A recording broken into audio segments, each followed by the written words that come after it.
பாகிஸ்தான் பயங்கரவாதிகளை கண்காணிப்பதற்கென சேட்டலைட் அமைக்கும் திட்டத்தை விரைவில் முடிக்க மத்திய அரசு ஆணை பிறப்பித்துள்ளது.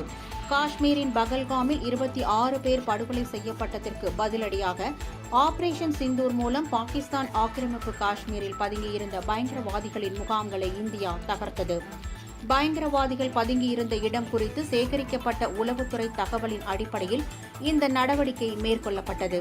தற்போது இந்திய அரசாங்கம் தனது உளவுத்துறை சேகரிக்கும் சக்தியை மேலும் வலுப்படுத்த உளவு செயற்கைக்கோள் அமைப்பை வலுப்படுத்த பெரிய நடவடிக்கைகளை எடுத்து வருகிறது.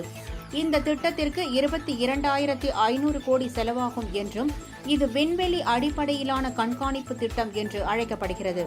கடந்த ஆண்டு அக்டோபரில் பாதுகாப்புக்கான அமைச்சரவை குழு இந்த திட்டத்திற்கு பச்சை கொடி காட்டிய நிலையில் மொத்தம் 52 உளவு செயற்கைக்கோள்கள் தயாரிக்கப்படும் என்றும் இந்த செயற்கைக்கோள்கள் இந்தியாவின் எல்லைகள் மற்றும் பாகிஸ்தானின் நடவடிக்கைகளை கண்காணிப்பதை முக்கிய பணியாக கொள்ளும் என்று தெரிவிக்கப்பட்டுள்ளது.